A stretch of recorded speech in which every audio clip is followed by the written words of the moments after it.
वन्दे मुकुन्दमरविन्ददलायताक्षम् कुन्देन्दुशङ्खदशनं शिशुगोपवेशम् इन्द्रादिदेवगणवन्दितपादपीठम् वृन्दावनालयमहं वसुदेवसूनुम् नवचरधरगणनं शङ्खकोटभासिकरणम् विकसितनलिनास्यं विस्फुरन् मन्दहास्यम् कनकरुचिविपूलं चारुबर्हावचूलम् कमपि निखिलसारं नौमि गोपीकुमारम् वंशीविभूषितकरान्नवनीरदाभात् पीताम्बराधरुणबिम्बफलाधरोष्टात्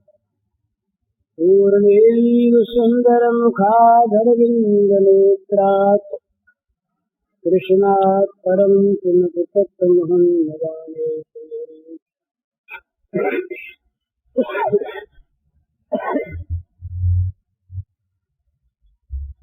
अखिल चराचर विश्व जगत के रूप में अभिव्यक्त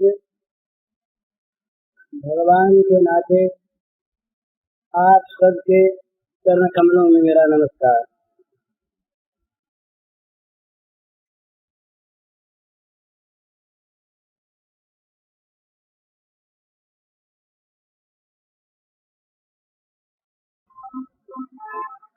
नान्यास्तया रघुपते हृदय सुमदीये।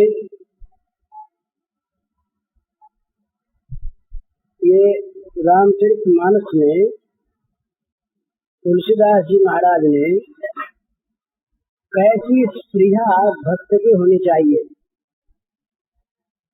ये इच्छा, कामना, स्पृहा, तृष्णा, लालसा, अभीप्सा, अपेक्षा, वासना, ये संस्कृत के शब्द हैं, चाह को बताने वाले।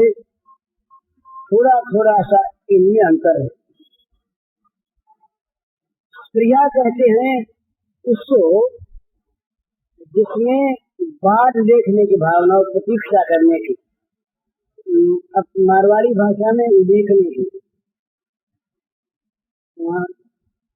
प्रतीक्षा करना, बाट तो किसी भी चीज की बात नहीं देखता भगवान का भक्त है। वो केवल एक चीज की स्पृहा रखता है, भगवान का निरंतर सेवन होता रहे, उसके द्वारा मन में इसके सिवा जो कोई भी चीज आवे वो सारी की सारी चीज दोष युक्त मानी जाए। भगवान से प्रार्थना की जाए कि हृदय में एक इसके अतिरिक्त दूसरी कोई स्पृहा कभी उत्पन्न ही न हो और होती भी नहीं।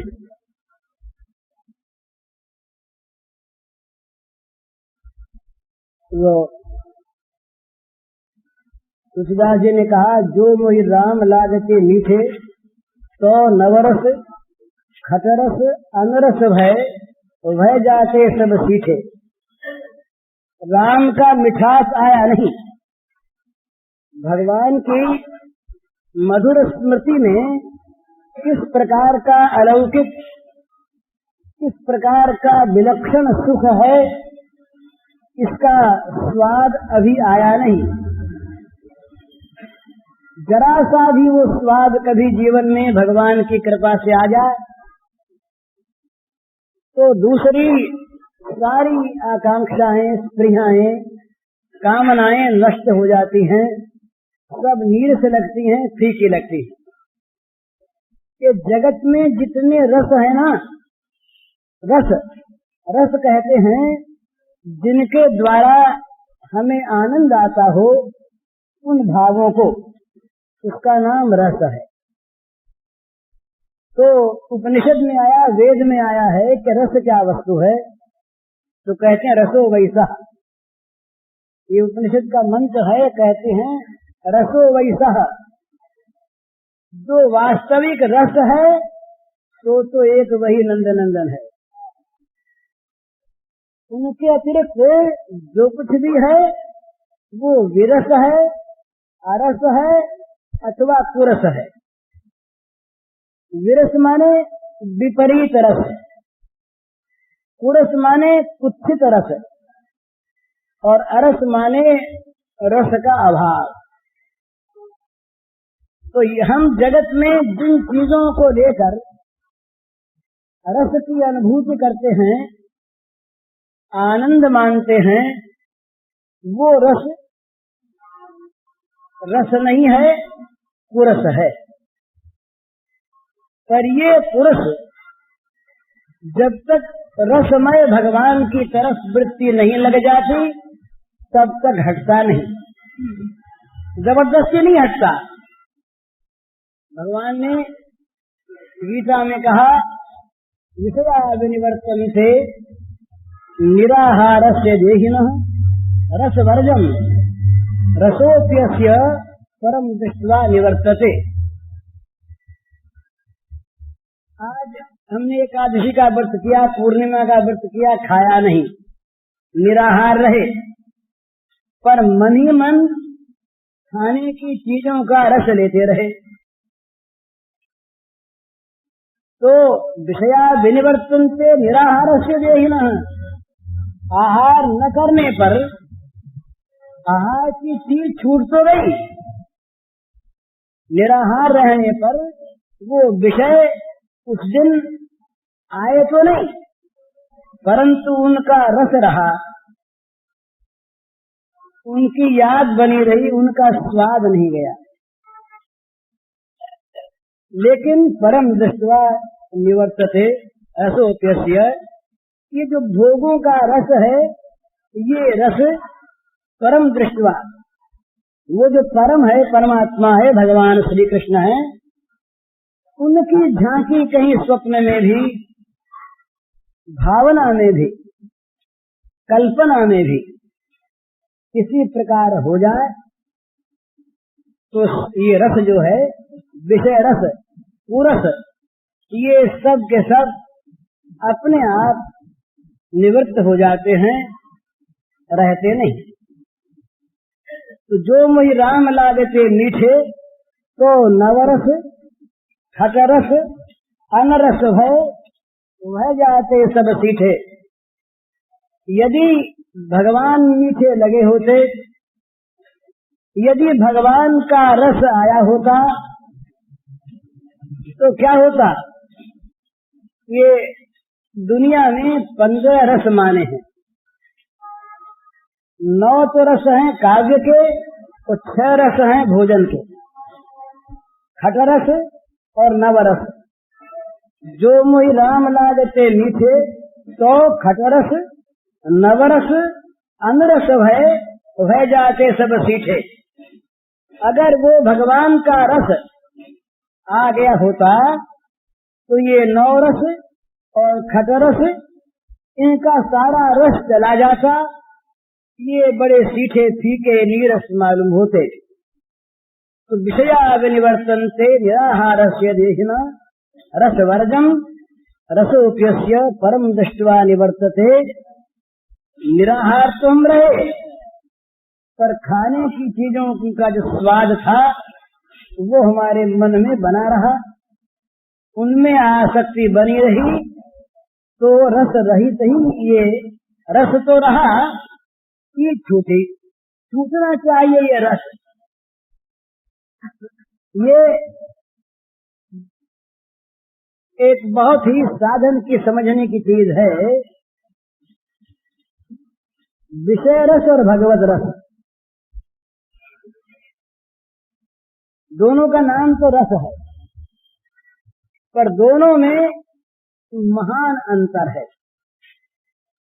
विषय रस मीठा लगता है पर जहर का काम करता है।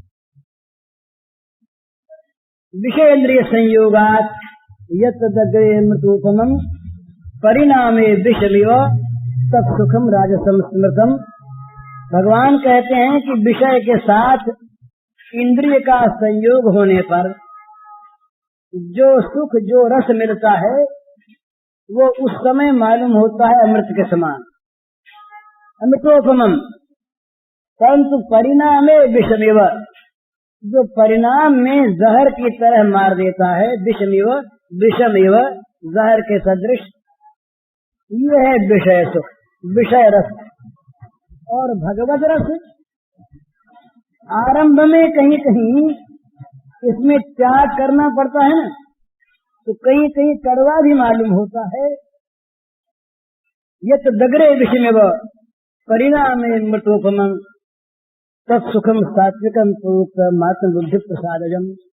आत्मबुद्धि के प्रसाद से प्राप्त होने वाला सात्विक सुख आरंभ में कड़वा मालूम होता है, पर परिणाम बड़ा अमृत के समान होता है। तो विषय रस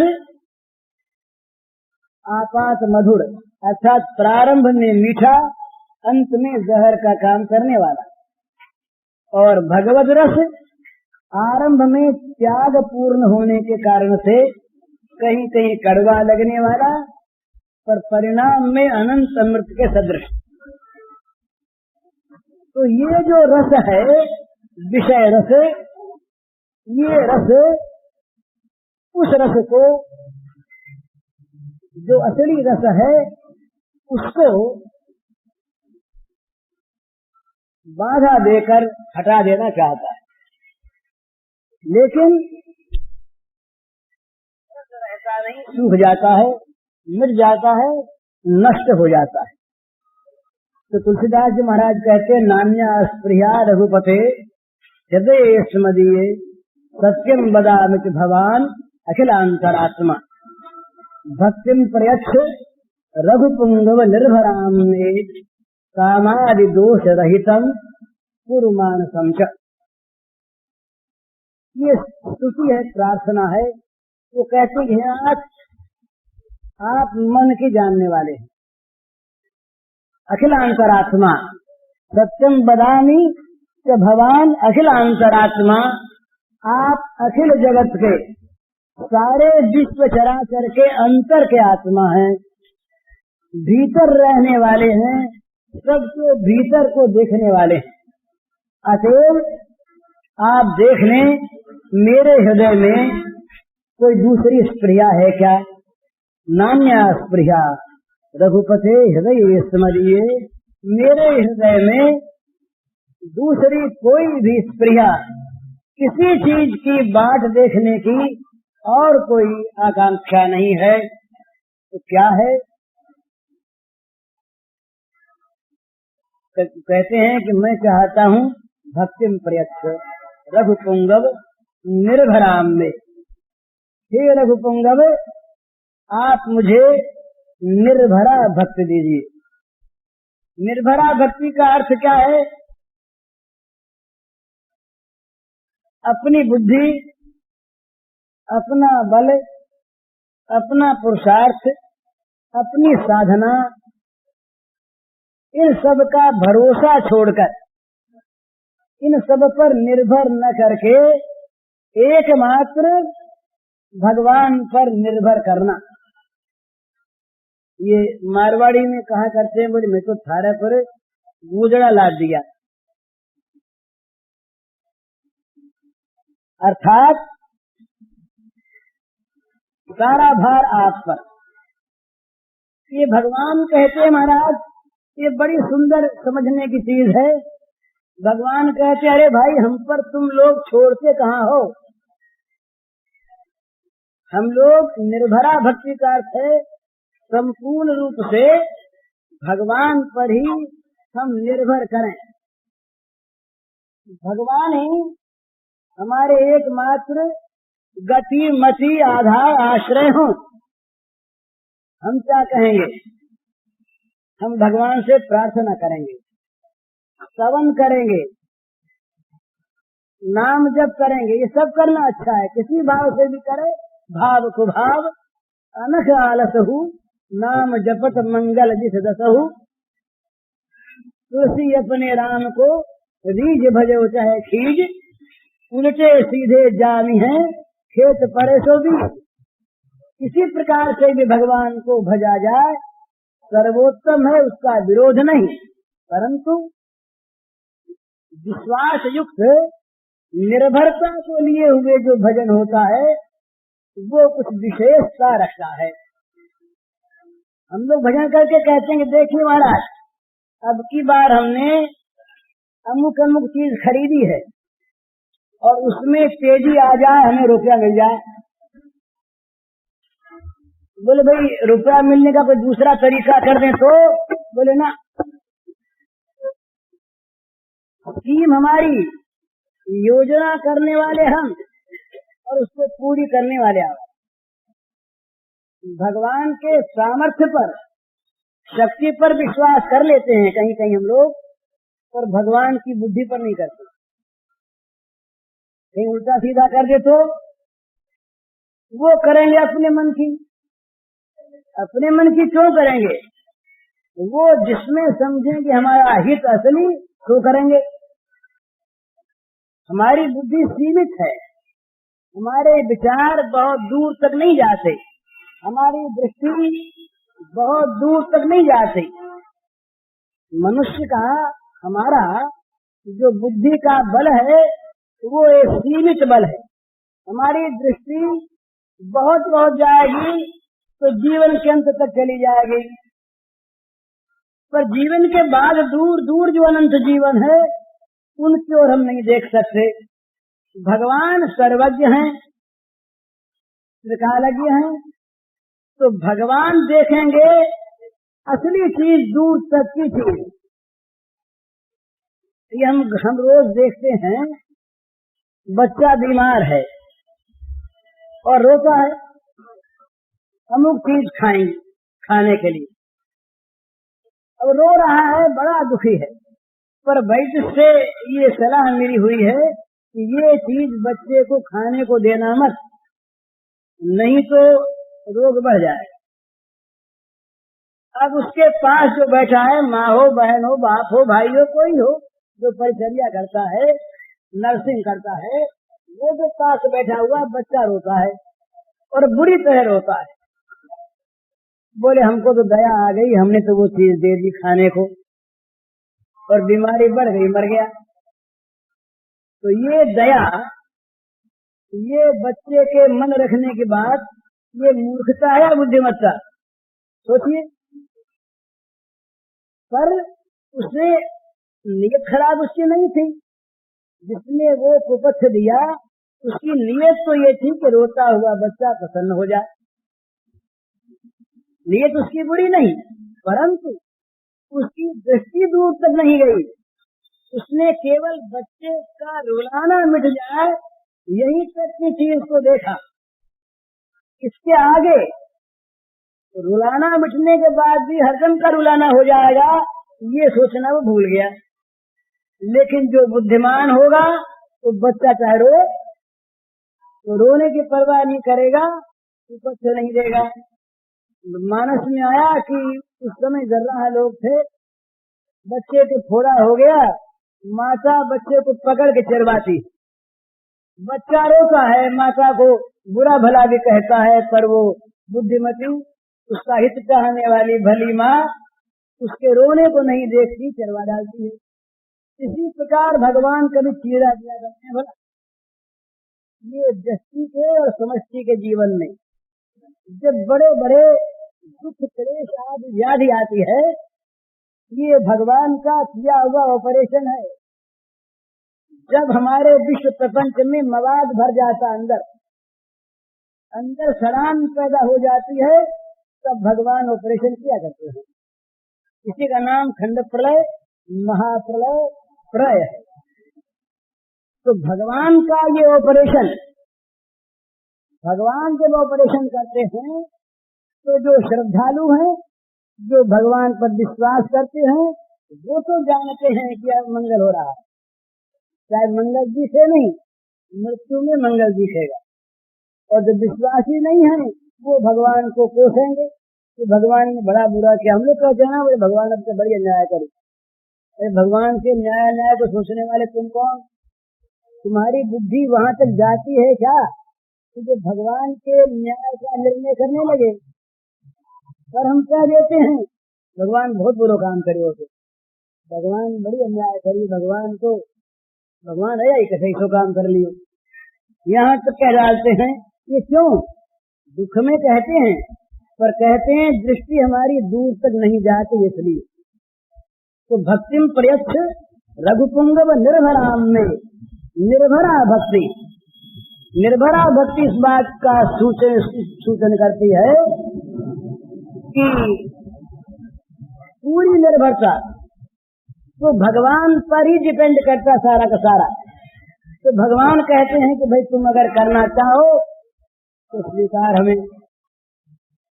ये भगवान के अपने वाक्य गीता में है, हमारा भगवान की घोषणा है, अनन्या चिंतयन्तो माम ये जनाः पर्युपासते तेषां नित्याभियुक्तानां योगक्षेमं वहाम्यहम्। इतने खुले शब्द हैं, स्पष्ट, जिनका अर्थांतर नहीं हो सकता। सा अनन्या चिंतयन्तो माम ये जनाः पर्युपासते, जो लोग, जो अनन्य लोग मेरा अनन्य चिंतन करते हुए मेरी ही उपासना में लगे हैं, जिनका मन केवल मेरी आराधना में लगा है, तो वो तो सोचते नहीं, वो तो सोचते हैं भगवान को, वो तो चिंतन करते हैं भगवान का। तो उनका जगत में और साधन के क्षेत्र में काम निभेगा कैसे? सारा काम तो होता है मन से, और उनका मन करता है अनन्य चिंतन भगवान का। तो भगवान ने कहा कि उनका सारा काम हम संभाल लेते। खुले शब्दों में अनन्या चिंतयन्तो माम ये जनाः पर्युपासते तेषां नित्याभियुक्तानां योगक्षेमं वहाम्यहम्। ऐसे तो नित्य मुझ में लगे हुए हैं। नित्याभियुक्त माने सदा सर्वदा, जिनका चित्त भगवान में संलग्न है, तो भगवान के सिवा दूसरे किसी चिंतन को स्थान नहीं दे सकते अपने मन में। ऐसे नित्याभियुक्त जो हैं, भगवान ने कहा योगक्षेम उनका, भाई मैं ढोता हूँ, करा देता नहीं। एक बात और, ये बुद्धिवादी लोग नहीं मानते, उनका जो तर्क है वो विश्वास पर आघात करता है। भगवान कहते हैं अहम वहामी, योग कहते हैं जो वस्तु प्राप्त नहीं है उसे प्राप्त करा देने को। अब प्राप्त वस्तु की प्राप्ति, इसका नाम है योग। जो वस्तु हमारे पास नहीं है और होनी चाहिए वो मिल जाए, इसका नाम है योग। और जो वस्तु हमारे पास हमारे काम की है उसकी रक्षा होती रहे, इसका नाम है क्षेम।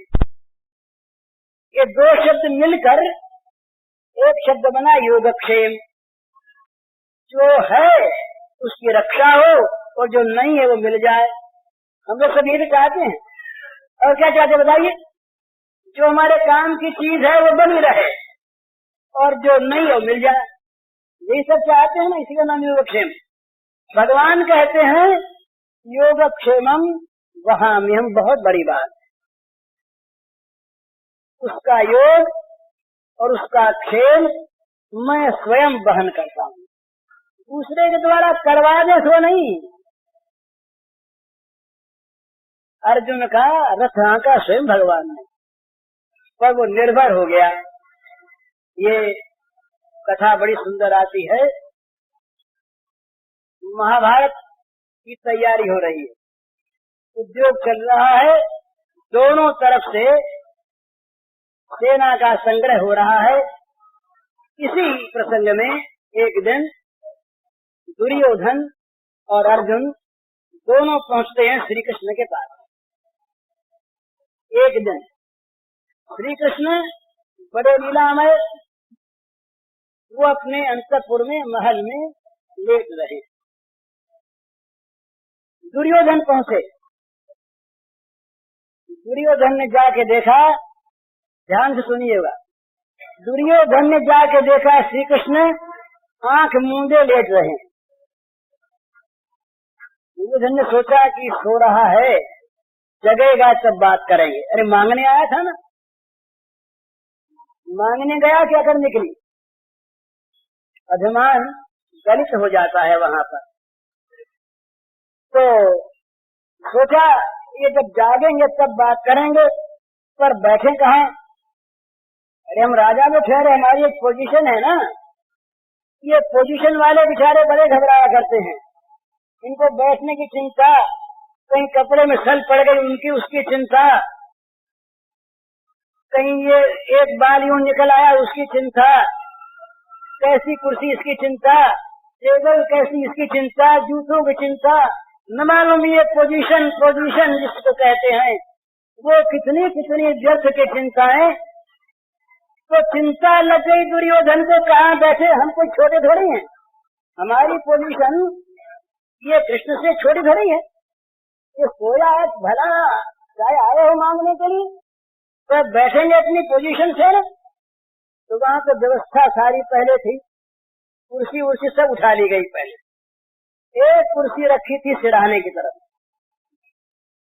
दुर्योधन ने देखा कि भाई कुर्सी तो रखी है अपने योग्य ऊपर है, उसके सिर की तरफ है, तो अपनी पोजीशन के लायक नहीं है, अपने छोटे थोड़े हैं।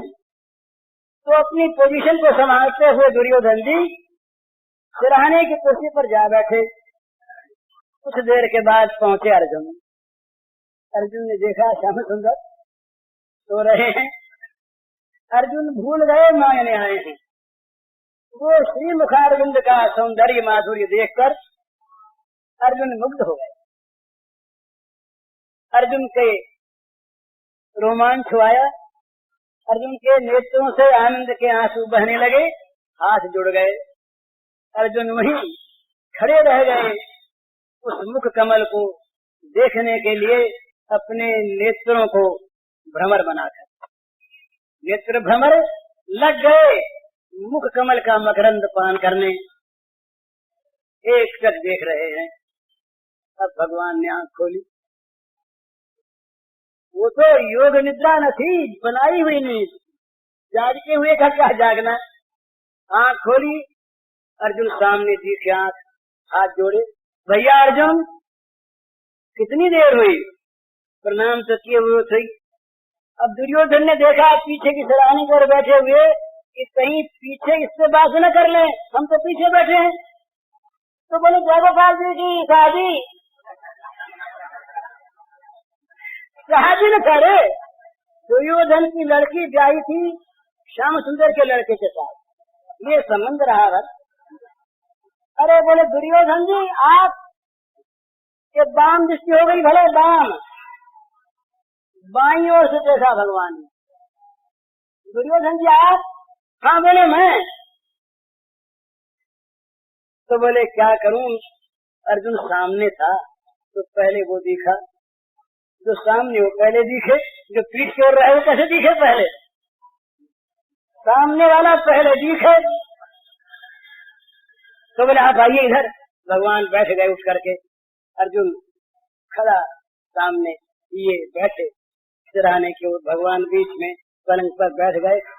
बोले अच्छा कहिए कैसे आए? दुर्योधन ने कहा महाराज आप जानते हैं हमारा और पांडवों का युद्ध होने वाला है, आप हमारे समधी हैं, आप हमारी सहायता कीजिए, अपना सैन्य बल हमको दीजिए। अच्छा बोले भैया अर्जुन तुम कैसे आए? बोले महाराज मैं भी इसी काम के लिए आया। तब भगवान बोले भैया अब हम क्या करें बताओ, तुम भी समझी ये भी समझी, दोनों हमारे तो संबंधी रह गए। तो हमारे पास दो चीज है, ध्यान दीजिएगा, हमारे पास दो चीज है। एक तरफ हमारा सारा सैन्य बल है, हमारी सारी सेना हथियार बंद, सब प्रकार के सामान से संयुक्त पूरी नारायणी सेना, और एक तरफ मैं अकेला। अब दोनों मेरे अपने, मैं लड़ूं किससे? तो मैं लड़ूंगा नहीं। एक तरफ बिना हथियार वाला निशस्त्र मैं और एक तरफ शस्त्रों से सुसज्जित मेरी सारी नारायणी कोटि कोटि सेना। ये दो चीज मेरे पास है। तो लेकिन दुर्योधन जी, मैंने देखा अर्जुन को पहले, और अर्जुन आपसे छोटा भी है, इसलिए पहले अर्जुन मांग ले। अर्जुन ने सोचा मन में कि भगवान ने बड़ा मंगल किया, पहले मुझसे पूछ लिया। अगर पहले इनसे पूछ लेते और ये कहीं सेना के बदले भगवान को मांग लेते तो मैं तो मारा जाता। बड़ा अच्छा हुआ इन्होंने मुझसे पूछा। बोले महाराज, मुझे तो आपकी आवश्यकता है। दुर्योधन ने सोचा बड़ा ही अच्छा हुआ, सरस्वती पैर के अर्जुन के मुंह पर। अरे कहीं अर्जुन मांग लेता सेना को, इसको लेके हम क्या करते। बड़ा अच्छा बाबा महाराज, ठीक ठीक ठीक, सेना हमारी रही और आप इनके रहे। हाँ बोले अर्जुन, ठीक। बोले ठीक। बोले अच्छी बात है, अभी ऑर्डर लिख दिया जाए। अरे कभी मन बदल जाए फिर। भगवान से कहा दुर्योधन जी ने कि अभी। हाँ बोले अभी। लिख दिया गया कि सारी नारायणी सेना वो अच्छी तरह से सुसज्जित ये दुर्योधन के पक्ष में पांडवों से लड़ेगी। भगवान के हस्ताक्षर हो गए।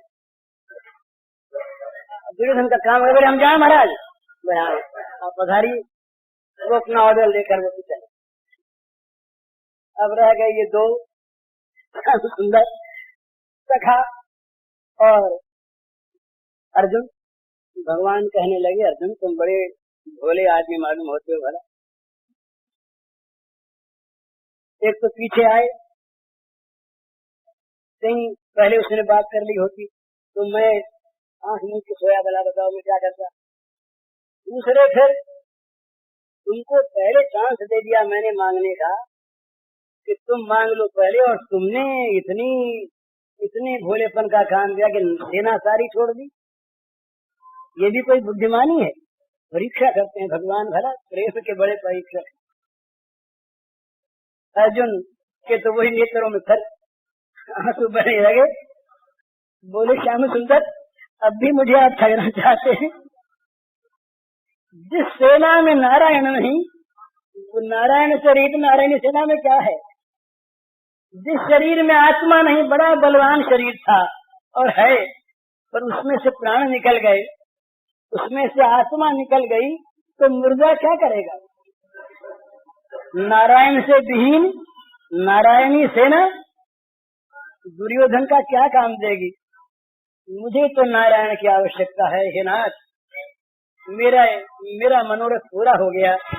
मुझे आप मिल गए और प्रतिज्ञाबद्ध होकर मिल गए। आपने कहा मैं रहूंगा उस तरफ, जब मुझे ले लेगा बस आप रहिए मेरे साथ। भगवान प्रसन्न हो गए। प्रसन्न तो से ही पूछा, अच्छा अर्जुन मुझसे क्या काम कराओगे? यहीं पर शोषण है भला।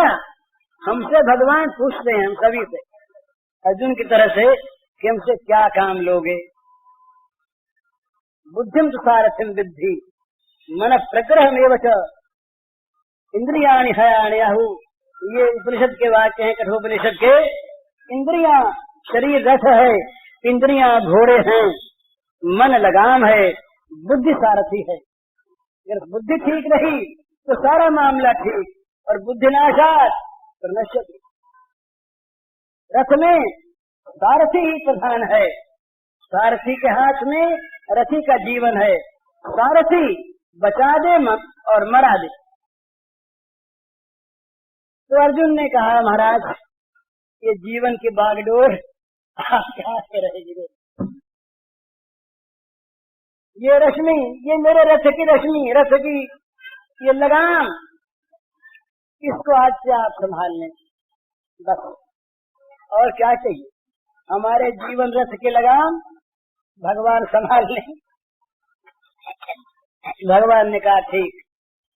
अर्जुन की विजय आज हो गई। निर्भराम भक्ति, निर्भराम भक्ति, लगाम सौंप देना निर्भराम भक्ति, भगवान पर बिना शर्त के, बिना किसी करार के, बिना किसी समझौते के, बिना किसी मांग के, बिना किसी मनोरथ के अपने आप को सौंप दिया जाए।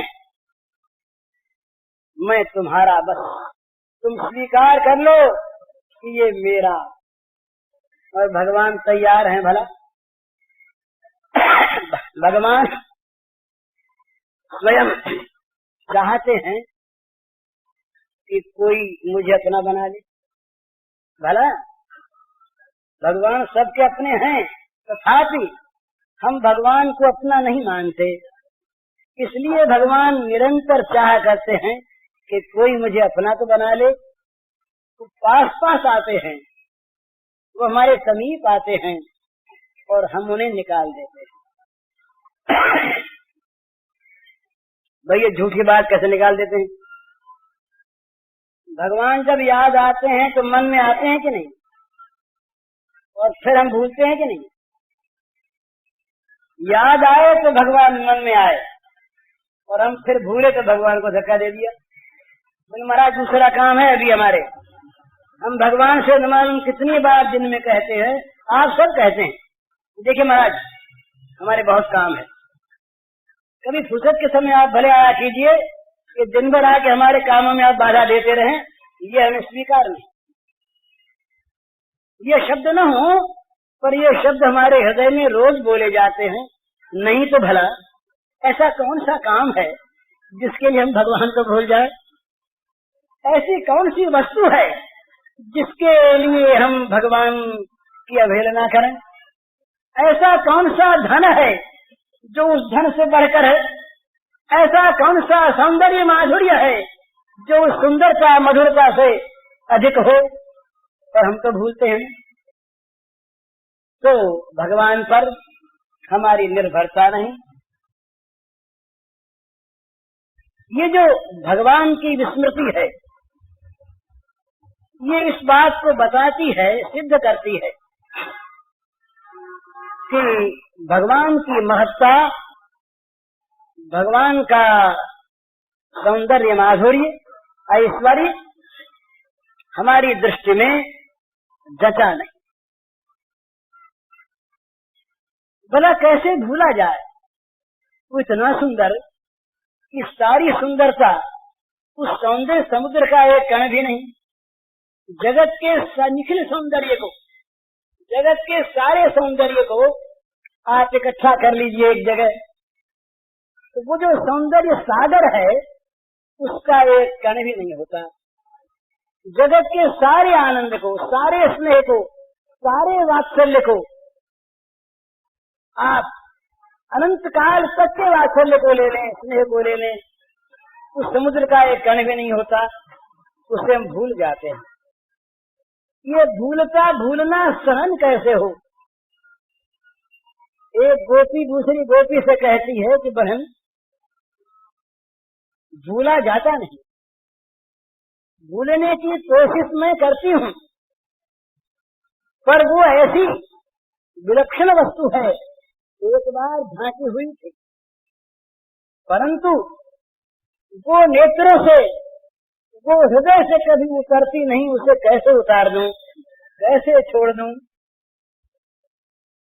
तो ये जो हम भूल जाते हैं भगवान को जगत के धन के लिए, ये सिद्ध होता है कि हम भगवान का ऐश्वर्य उससे कम मानते हैं। जो भगवान के सेवक है ना, प्रेमी जन, उनके लिए भगवान कहते हैं नहीं भूलने वाले, सालोक सारसी सालोक सारीत्य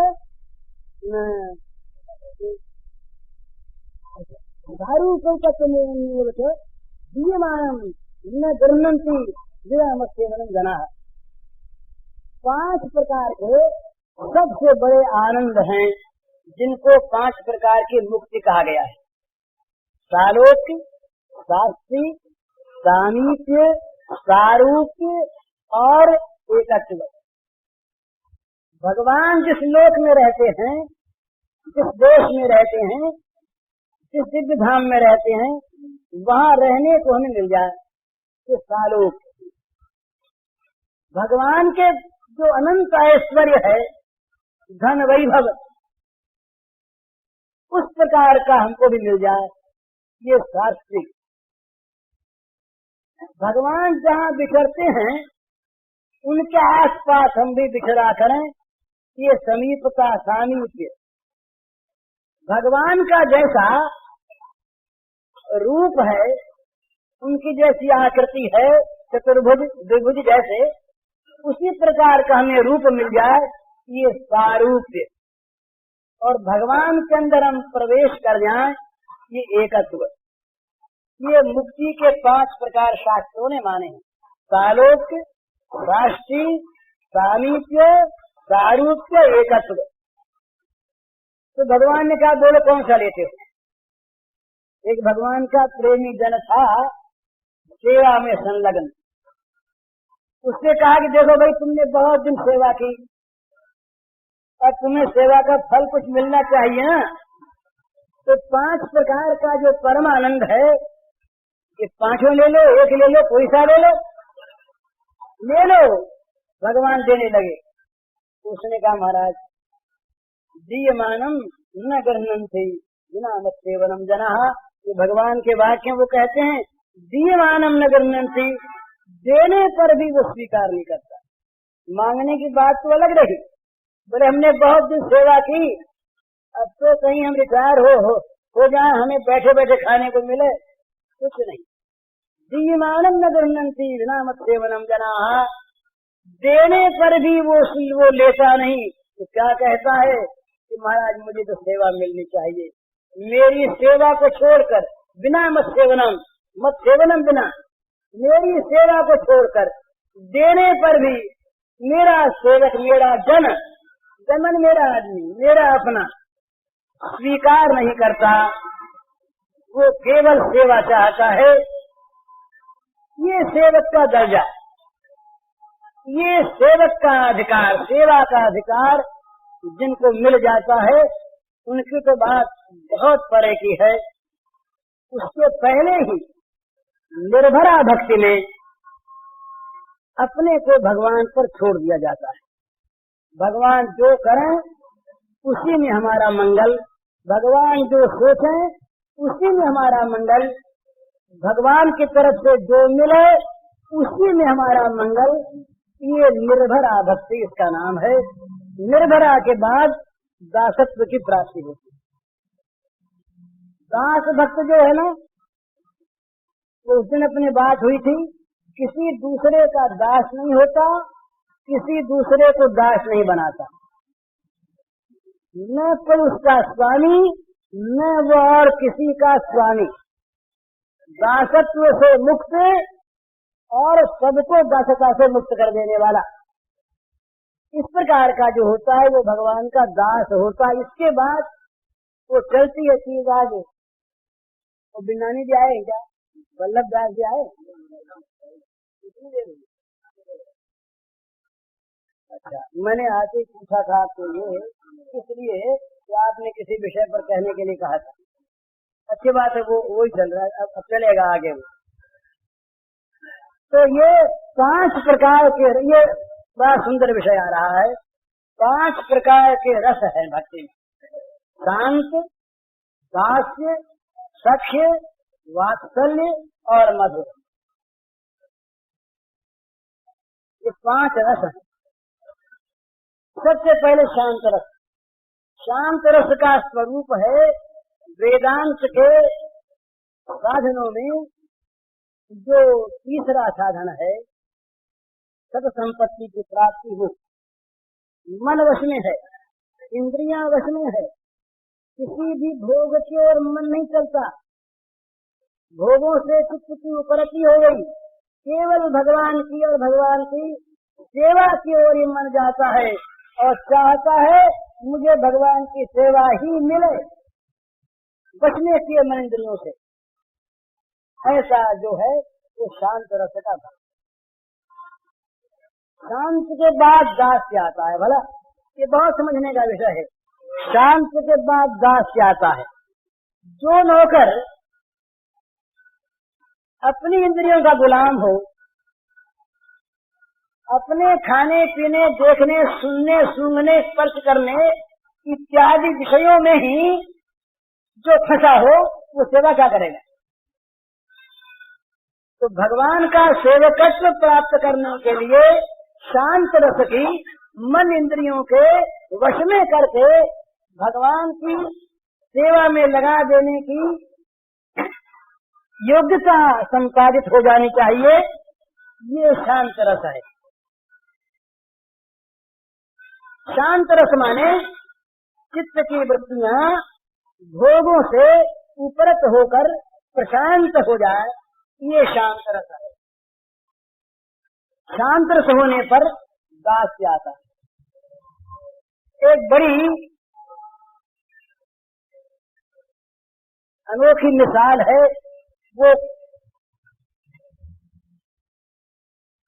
कोई उसे कल्पना मानते हैं, पर कल्पना भले ही हो, वो है बड़ी अच्छी सीखने की चीज, पुरानी चीज है, बार बार याद करने की। भगवान राम लंका पर विजय करके अयोध्या लौट आए, राज्याभिषेक हो गया, दरबार का सारा काम समाप्त होने को है। एक दिन ऐसा रखा गया, अब आज पुरस्कार वितरण होगा, उपाधि वितरण होगी। ये बहुत बड़े महत्व का काम है। आप देखते हैं जब इनाम बांटा जाता है और जब विश्वविद्यालय में उपाधियों का वितरण होता है, तब कैसा कैसा लोगों में उत्सुकता का भाव होता है। राम की सेवा करने वाले जितने भी लंका के साथी हैं, उन सबको आज इनाम बांटा जाएगा। इसका एक दरबार लगेगा, एक बड़ा समारोह होगा, दरबार लगा। सूची बन गई लंबी, सूची में इनाम पाने वाले का नाम, इनाम की वस्तु का नाम और किसके हाथ से इनाम दिया जाएगा उसको, उसका नाम। बहुत लंबी सूची, सारी चीजें सजा दी गई, इनाम वितरण होने लगा। इनाम लेने वालों में सबकी आंख लगी, अब के हमारा नाम आवेगा, ये मुंह निकाल के देखते हैं, अब के हमारा नाम आवेगा, उत्सुकता बढ़ी। इस दरबार में एक व्यक्ति ऐसा है जिसको पता नहीं है इनाम बन रहा है, जिसको पता नहीं है नाम बोले जा रहे हैं, जिसको पता नहीं है इनाम की वस्तुएं रखी हैं, जिसको पता नहीं है दरबार में कौन कौन बैठे हैं, कहाँ बैठे हैं। एक कोने में बैठा,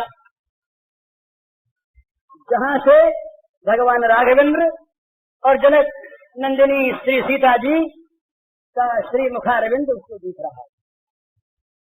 बस आंखें एक टक निर्निमेष दृष्टि से देख रही हैं जुगल सरकार के मुखारविंद की ओर। पता नहीं क्या हो रहा है। वो है हनुमान दास भक्त। कहीं इंद्रिय नहीं जा रही, कहीं मन नहीं जा रहा। इंद्रियां सारी संयमित होकर, मन सब जगह से बिटोर कर एक केंद्र में आ गया। भगवान का चिंतन करता है मन, और आंखें लगी हैं भगवान में। क्या हो रहा पता नहीं। ये सब में होता है। भला मैं इतने जोर से बोल रहा हूँ ना, आप में से अगर किसी का मन दूसरी ओर हो इस समय भी, तो आप कहेंगे तुम बोल तो रहे थे भाई, पर हमारा मन की ओर चला गया, हमने सुना नहीं। तो कान बहरे नहीं थे, परंतु ये नियम है कि विषय के ग्रहण में मन यदि साथ नहीं होता तो देखी हुई चीज भी देखने में नहीं आती, सुनी हुई सुनने में नहीं आती, स्पर्श की स्पर्श करने में नहीं आती। मन साथ होना चाहिए।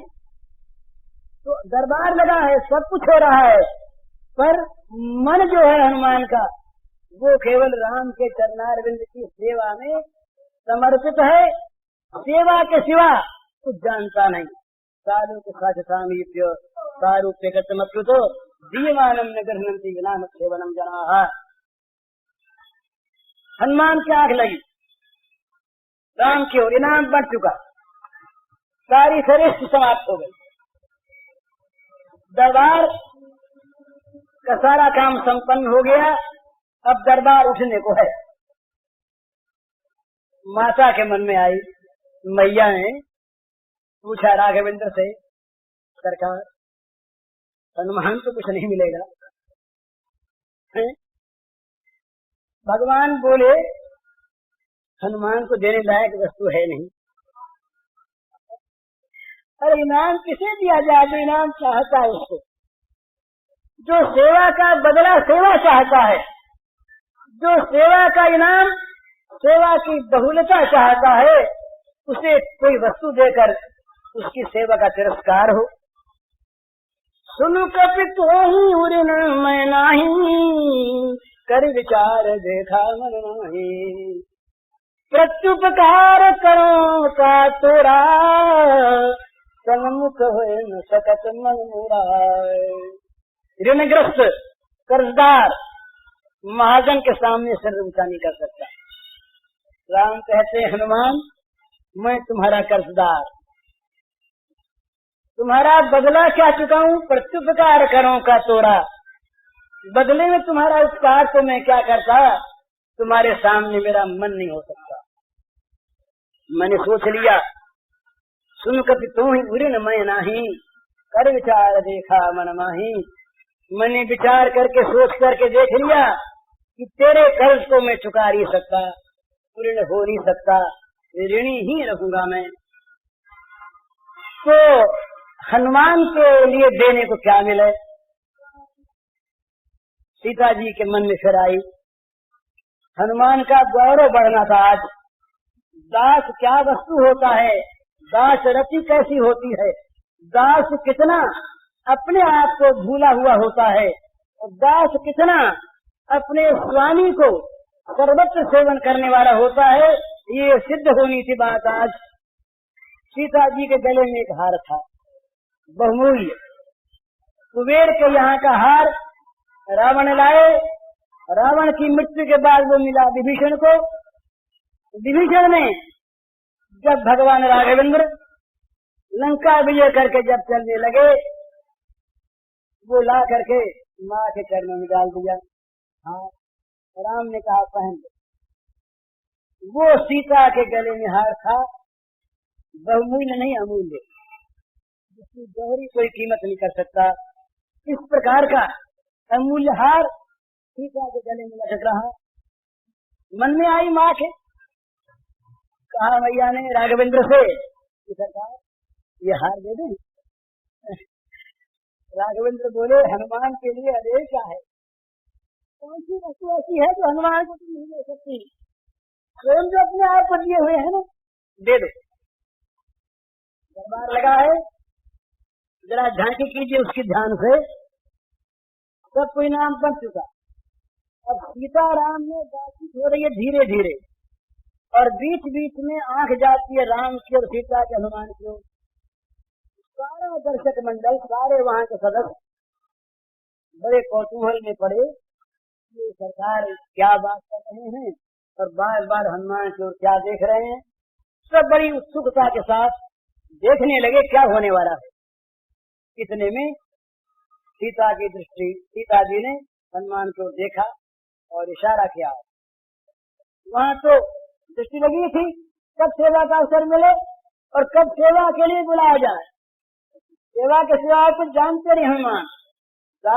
दासरथी में सेवक का जीवन होता है सेवामय, सेवा करने वाला नहीं, सेवा रूप, सेवात्मक। तो इशारा मिलते हनुमान आए। हनुमान ने आते ही प्रणाम किया, चरणों में हनुमान प्रणाम कर रहे हैं, सिर झुका है, और माँ ने अपने गले से हार उतारा और हनुमान के गले में डाल दिया।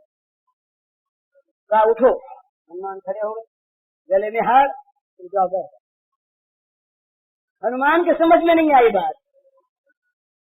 क्यों बुलाया गया, क्यों लौटाया गया। कोई सेवा की आज्ञा तो हुई नहीं, कोई अपराध हो गया, कोई भूल हो गई, या तो काम ही नहीं रहा। मुझे बुलाया माँ ने और मैं आया, और अब माँ कहते लौट जाओ, और वहाँ तो आज्ञा माननी है, लौट गए हम। जाके बैठे गले में कुछ बोझ का मालूम हुआ।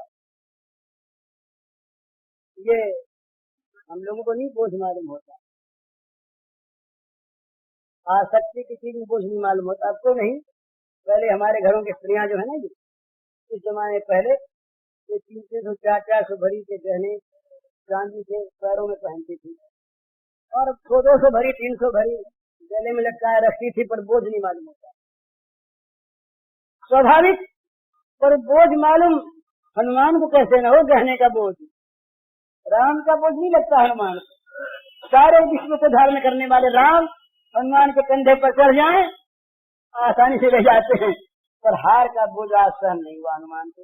हनुमान ने कहा ये क्या आ गया, उतारा, हार उतारा। अब आज भगवान की अनोखी लीला, सब जगह सब में सर्वत्र राम देखने वाले हनुमान आज हार में राम को नहीं देख पा रहे। यूं देखें यूं देखें यूं देखें, राम दिखे नहीं हार में। जिस वस्तु में राम न दिखे वो किस काम से? यही तो महत्व। जिस वस्तु में राम न दिखे वो वस्तु भक्त के लिए सर्वथा त्याज्य। हनुमान ने सोचा कि शायद भीतर राम हूँ, ये जो पत्थर हैं चमकीले, इन पत्थरों के अंदर कहीं राम हूँ। अब महाराज हनुमान की जो चेष्टा हो रही है, सबकी आंख लगे हनुमान की ओर। हनुमान ने जब हार उतारा तो जो ही लोग बड़े बड़े वहां पर थे वो सब ताकने लगे, देखिए क्या करता है, अरे बंदर को हार दे दिया माता ने।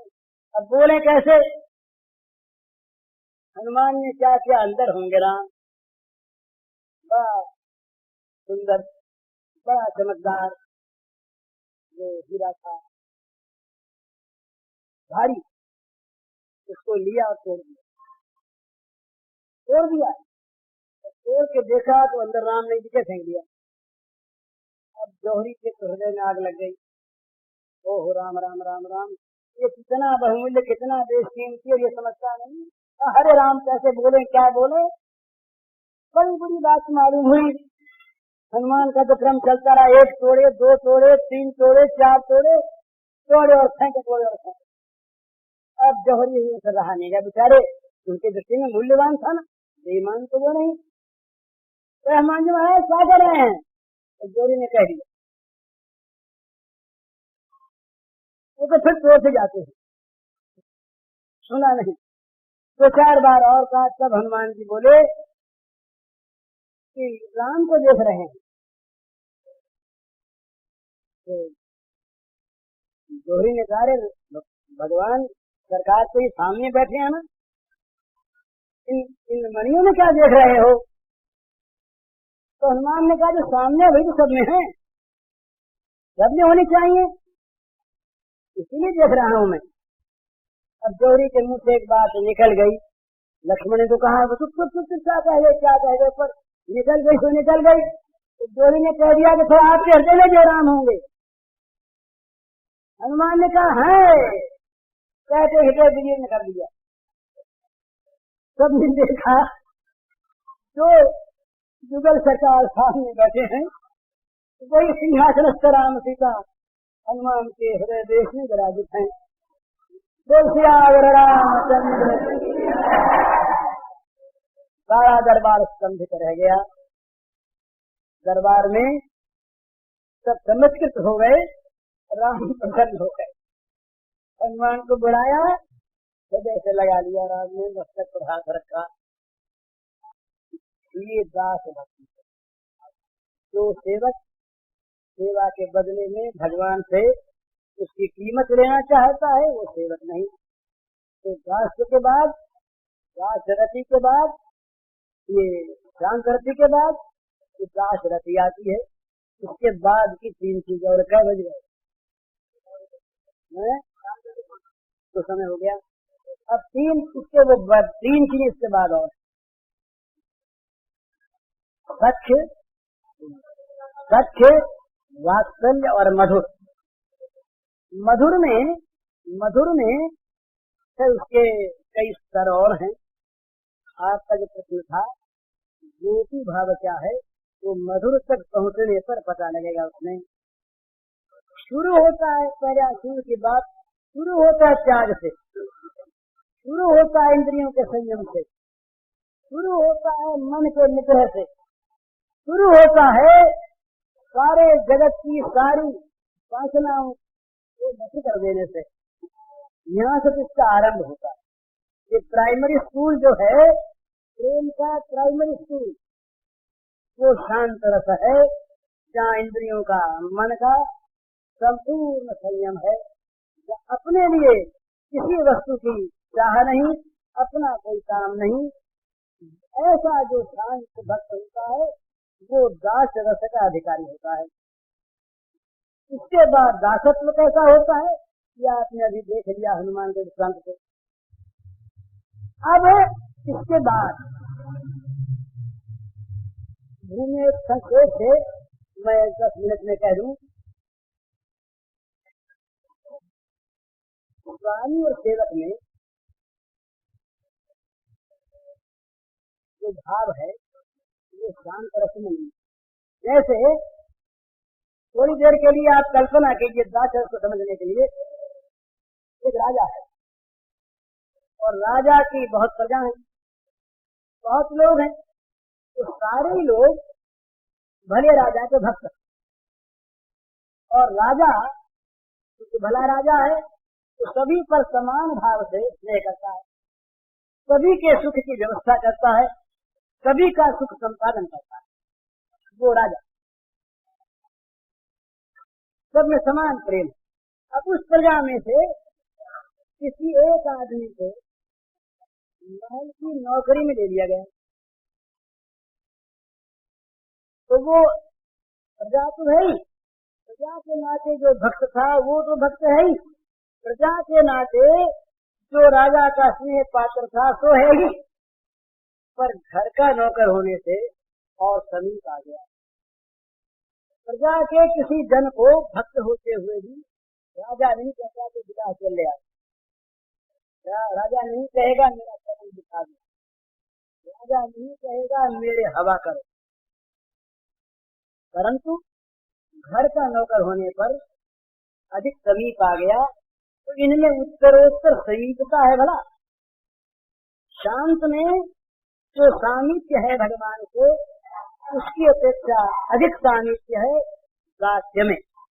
अब वो भगवान प्रजा को नहीं कह सकते, ये भी भक्त है। एक को जो सेवा बन गया तो भाई जरा बिछौना बिछाओ, तो जल का गिलास ले जाओ, जरा हवा कर दो, ये जो अपना काम है उससे करवाते हैं, और वो सेवा के सिवा कुछ दूसरी चीज चाहता नहीं। ये है उसकी महिमा।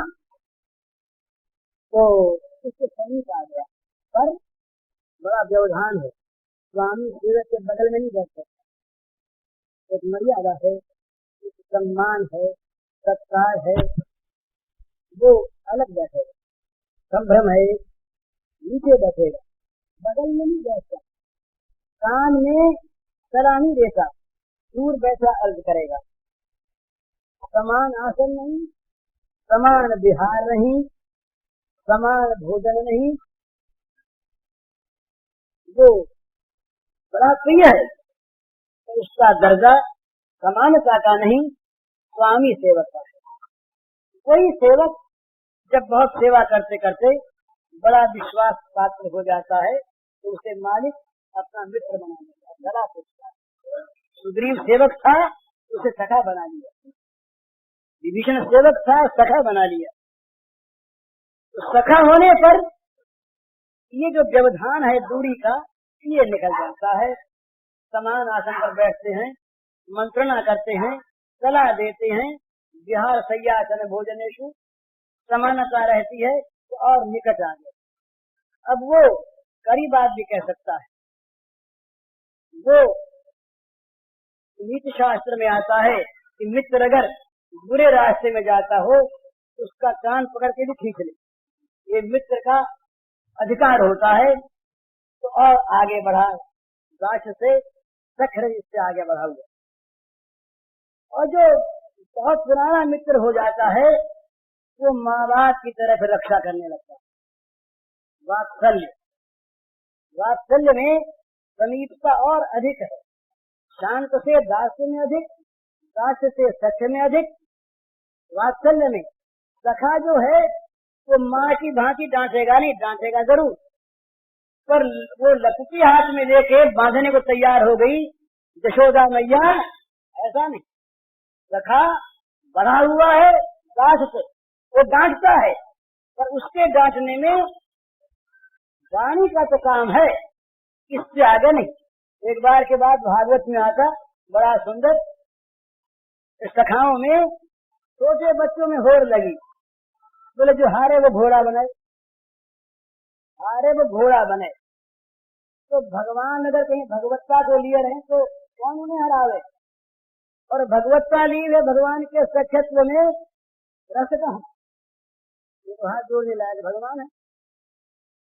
डर लगता है तो भगवान हार गए, हार गए, हार बन गए भगवान, हार गए तो सीधा मैंने कहा बनो घोड़ा, तो घोड़ा बने।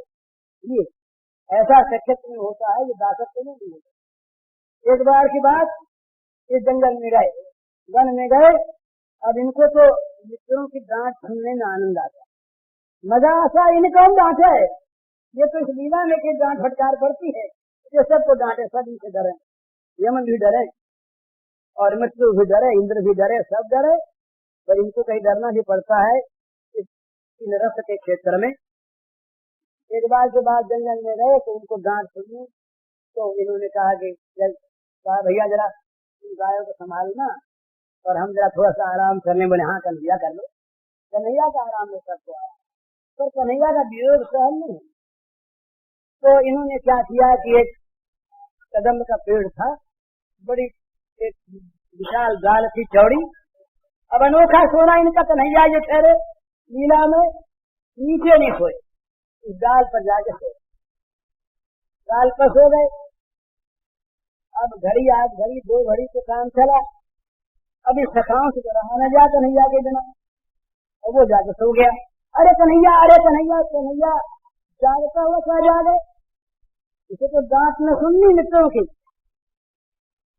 जब नहीं जागा तो सूरदास ने देखा इसको, बोले न्यारी करो हरिया पनी रही,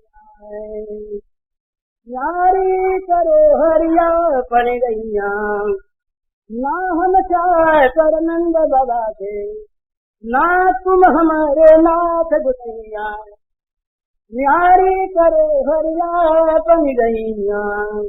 हजार अपनी गायक वाला है, हम तुम्हारे बात से नौकर हैं, बात से होगा न तुम हमारे मालिक, न तुम तुम्हारे बात से नौकर।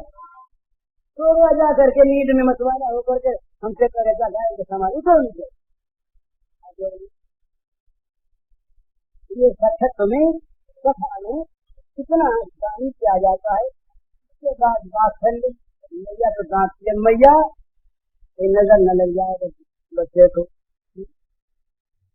नजर न लग जाए, राम ये गाय को लेके पूछ फिराती और लेके काजल यहाँ टीका लगा देती है कि कहीं नजर न लग जाए बच्चे, वर्षों वर्षों ले करके अभिमंत्रित करके फेंकती, पूजा अभिषेक करवाती है, ब्राह्मणों को बुला करके स्वस्तिवाचन करवाती है।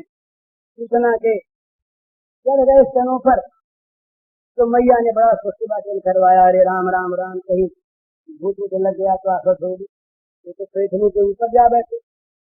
ये वात्सल्य मैया था, और कहीं मिट्टी ज्यादा न खा ले, ये कहते मैया भूख लगी मुझे, अभी ना दूध पीऊंगा।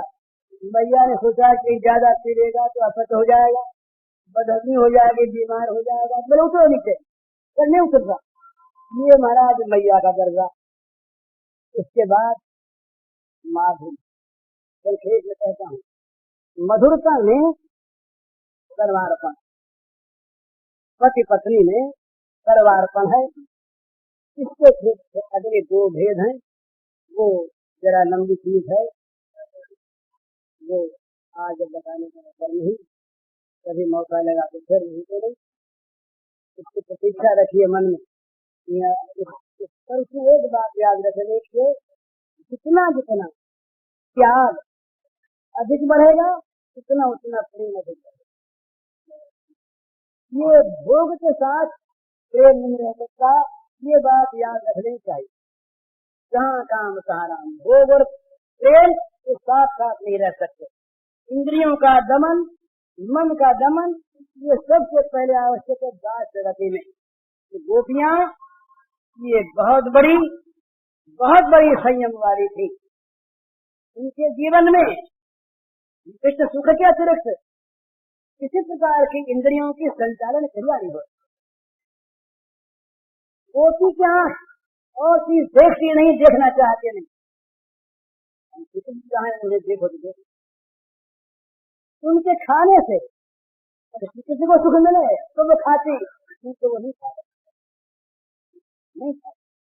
उनका खाना अपने लिए नहीं, पीना अपने लिए नहीं, कपड़े पहनना अपने लिए नहीं, उनके सुख के लिए निजेंद्रिय प्रीति इच्छा काम नाम काम। ये लेकिन सरकार में तो नहीं बड़ा सुंदर तैयार है। निजेंद्रिय प्रीति इच्छा काम नाम काम, कृष्ण सुख इच्छा भरे प्रेम नाम। अपने इंद्रियों को तृप्त करने की जो इच्छा है उसका नाम काम। ये अपने यहाँ भी आपके द्वारा मैं सुख पाना चाहूँ इसका नाम काम, और अपना सर्वस्व देकर आपको सुखी करना चाहूँ इसका नाम सब सुखे सुखित्व। सूत्र है नारद जी का, इसके सुख में सुखी होना इसका नाम है। वो सुख चाहे नरक में मिले चाहे वैकुंठ में मिले। अगर वैकुंठ में सुख मिले तो वैकुंठ जाने से विचार नहीं, तो नरक में अगर सुख मिले प्राणनाथ को तो नरक लाख गधे से विचार, नरक से हटने की वांछा नहीं। नरक से मतलब नहीं, स्वर्ग से मतलब नहीं, मतलब है अपने प्रेमास्पद भगवान के सुख से। ये गोपी भाव में अदर्पिता खेलाचारता तो सुखे सुखित्वम, ये पहली बात। इसके बिना गोपी भाव की आराधना की बात नहीं करनी चाहिए। गोपी भाव ये त्याग की पराकाष्ठा, जहाँ त्याग की सीमा से आगे बढ़ जाता है वहां से गोपी भाव आरंभ होता है। भुक्ति मुक्ति स्त्रिया यावत पिशाची हृदय वर्तते तावत प्रेम सुख कदम हृदय भवे। जब तक भुक्ति और मुक्ति की पिशाचिनी इच्छा हृदय में वर्तमान है तब तक प्रेम के अंकुर का उदय नहीं होता। प्रेमांकुर उदय के लिए त्याग, संयम, इंद्रियों का त्याग, मन का त्याग, भोगों का त्याग, ये सबसे पहले आवश्यक। जिसको अपने लिए चाहिए वो भगवान को क्या देगा। इसीलिए भगवान ने कहा, रात अपनी बात हुई थी, मदर थे दही कहा, ये कहा गोपियों ने मेरे लिए अपने सारे कामों का परित्याग कर दिया। उनका अपना कोई काम रहा ही नहीं। उनकी अपनी आंख अपने देखने के लिए नहीं, अपने कान अपने सुनने के लिए नहीं, अपनी जीवा अपने चखने के लिए नहीं, अपनी जिंदगी अपने जीने के लिए नहीं, अपने प्राण अपने प्राणों के लिए नहीं। ये जो सर्वार्पण है, सर्वार्पण बदला पाने की तो कोई भावना ही नहीं, देने पर भी स्वीकार करने इसकी भी कल्पना ही नहीं। केवल ये देखता रहे इसमें सुख मिलता है। ये जरा विषय जातीय सुख और आश्रय जातीय सुख, ये दो भेद होते। ये राधा माधव का जहाँ तत्व का निरूपण है वहाँ समझने की बात होती है। जो प्रेम करके सुख देता है वो है आश्रय जातीय प्रेम। जिसको सुख देता है वो सुख पाने वाला है, सुख जिससे पाता है वो है विषय जातीय प्रेम। आश्रय जातीय प्रेम राधा तत्व है, विषय जातीय प्रेम श्री कृष्ण तत्व। लेकिन आश्रय जातीय प्रेम में क्या चीज है? विषय जातीय प्रेम की अपेक्षा अनंत गुना अधिक सुख है। क्यों सुख है? त्याग। आपको सुखी बनाकर ये सर्वस्व त्याग के द्वारा आपको मैं सुखी बनाऊं, आपको सुखी देखकर मुझे आपसे अधिक सुख मिले, ये है आश्रय जातीय सुख प्रेम का। अपने लिए राधा कुछ नहीं करती, श्री कृष्ण को सुखी देखती है, बनाती है अपने सारे कार्यों के द्वारा। सुबह श्री कृष्ण को जब सुखी देखती हैं तो वो सुख इनके अंदर अवतरित होता है अनंत गुना अधिक होगा। इनके सुख को जब वो देखते हैं तो उनका सुख बढ़ता है उससे अनंत गुना। ये सुख की और प्रेम की होड़ लगी रहती है राधा माधव में निरंतर, ये इनका नित्य रास है। इसमें केवल त्याग ही त्याग, कहीं पर भोग का नाम निशान नहीं, केवल त्याग है। कहीं भोग दिखता है तो वो हमारा भोग नहीं, वो त्याग का एक परम उज्ज्वल, इसी उसका नाम उज्ज्वल रस है कि त्याग का एक परम उज्ज्वल परमोत्कृष्ट सुरमुनि वांछित स्वरूप है जो बड़ा दिव्य है, जिसकी हम कल्पना नहीं कर सकते। विषयी पुरुष उसकी कल्पना नहीं कर सकता। उनका जो भोग है वो किस जाति का। तो ये हम अपने इसका आरंभ हम कहाँ से करें? इस प्रेम का आरंभ हम घर में करें, घर वालों के लिए अपने त्याग करें, प्रेम आरंभ हो जाएगा। जितना जितना हम त्याग करेंगे फिर भोग करें उनके लिए, उनके लिए भोग करें। तो दादाजी बच्चों का बड़ा भाव दादाजी में हो तो वो कहेंगे कि दादाजी खा रहे अच्छी तरह से, पेट भर जाएगा, धंधे में खिलाएंगे ज्यादा, हमें वो खेल करने में तो ज्यादा काम में दादाजी खूब खाएं, दादाजी खूब। तो दादाजी खाते हैं तो उनको प्रेम देने के लिए तो दादाजी को वो खिलाते हैं सबके साथ। तो कहीं वो दादाजी खा रहे हैं, भोग कर रहे हैं, तो भोग किस लिए है? उनके लिए। एक किसी ने कहा कि ये यशोदा मैया जो है ये पहले तो बात याद करती थी, बड़ी बैराग्यवती थी, और अब जब से ये कन्हैया जाया तब से तो ये बड़ा बटोर कर रखने लगी, बड़ा संभालने लगी। जल्द ने कहा अगर अपने लिए भी संभालती है कन्हैया तो सुंदर सी बात कह के समाप्त करते हैं। भगवान श्री कृष्ण दाऊद को साथ लेकर चले गए मथुरा। जाते समय कह गए थे कि मैया बाबा मैं आऊंगा, तो मैया बाबा ठीक खाने लगे। अब कन्हैया आवे, अब कन्हैया आवे, तो जो कोई उस रास्ते से आता मैया पूछती जाने वाले दिखाए संग आ गए यशोदा मैया के, हमारे उनका तो एक ही काम, कोई आवाज होकर रखाया होगा। एक दिन के बाद रथ की आवाज सुनी, मैया बाहर गई, देखा रथ आके खड़ा हो गया। मैया ने देखा रथ में देखा नंद बाबा अकेले, नंद बाबा अकेले कन्हैया को छोड़ के आ गए। देखते ही मैया मूर्ति हो गई। मैया नंद बाबा बड़े परेशान, पानी वानी मंगवाया गया, वो सुबह तो रोने लगी और बोली आप कैसे आ गए? हमने सुना था कि भगवान राघवेंद्र राम को छोड़कर सुमंत वापस लौट आए और दशरथ को पता लगा सुमंत के आने का, राम को छोड़कर दशरथ मर गए, पूछने के नाम से मर गए। तो आप फिर छोड़ा, आपके प्राण नहीं कहते।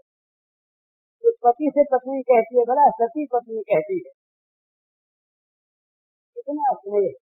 इसका उत्तर देते नंद बाबा, यशोदा तुम्हें क्या जिंदा आ सकता था? तुम ऐसी कल्पना करती हो? मेरा जीवन तो कन्हैया के साथ था, पर यशोदे कन्हैया ने कहा मुझसे बाबा तुम जाओ, मैं जल्दी आऊंगा। अब मैं क्या कहता, कन्हैया कल को आवे और कन्हैया को मैं न मिलूं, कन्हैया को कितना दुख होगा। कन्हैया को दुख न हो इसलिए मुझे जीना है और मेरे जीवन का कन्हैया को सुख हो दुख न हो, जिंदगी का मोह नहीं, जिंदगी रखनी नहीं, पर जिंदगी कन्हैया को दुख न हो इसलिए रखनी है। ये सत्य के सुखित्वम, ये है प्रेम। जीना उसके लिए, मरना उसके लिए। ये चीज जहाँ पूरी पूरी विकसित है उस क्षेत्र का नाम है ब्रज। चाहे वो कहीं हो, यहाँ जो लिखा है इस भाव का जो व्यक्ति है उसका नाम है गोपी। वो चाहे पुरुष हो, लहंगा पहनने की आवश्यकता नहीं, भाव की आवश्यकता है। इस प्रकार का जिसमें त्याग है वो है गोपी प्रेम। चाहे उसका नाम काम हो, प्रेम ही गोपरामाणाम काम इत्यगमत प्रधान। ये तंत्र के वाक्य हैं कि गोपियों के महान प्रेम का नाम काम है। काम शब्द से नहीं डरना है। वेद में सकामयत, भगवान ने कामना की, भगवान ने कामना की एक हम बहुत श्याम हो, मैं एक बहुत हो जाऊं। काम शब्द बुरा नहीं, काम का प्रयोग बुरा, अवैध काम बुरा, भगवत रूप काम बुरा। तो वहाँ काम है ही नहीं। ये जीव कहते काम विजय के लिए रासलीला हुई, ये ठीक मुझे नहीं लगता। काम हो तो काम विजय हो। प्रेम के दिव्य साम्राज्य में काम नहीं आ सकता। काम का प्रवेश प्रेम राज्य में नहीं होता।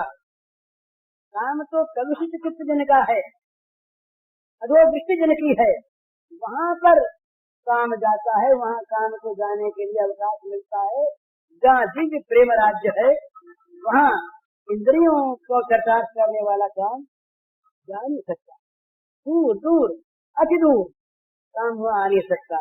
तो यहाँ काम की चीज नहीं, यहाँ तो है केवल केवल प्रेम। और प्रेम का स्वरूप है सब सुखे सुखित्वम। प्रेमास्पद का सुख ही जीवन है और कोई जीवन नहीं। स्वभाव साधन नहीं, स्वरूप वस्तुगत तत्व, जीवनगत तत्व। जीवन ये गोपी का स्वरूप है। और ये स्वरूप जहाँ पराकाष्ठा को प्राप्त है, जिस स्वरूप की काय व्यूह रूपा श्री गोपांगनाएं हैं, उसका नाम है राधा, उसका नाम है राधा। तो ये स्नेह प्रणय मान राग अनुराग भाव महाभाव, महाभाव जो प्रेम का है, जिसकी पराकाष्ठा वो जहाँ स्थित है उसका नाम राधा है।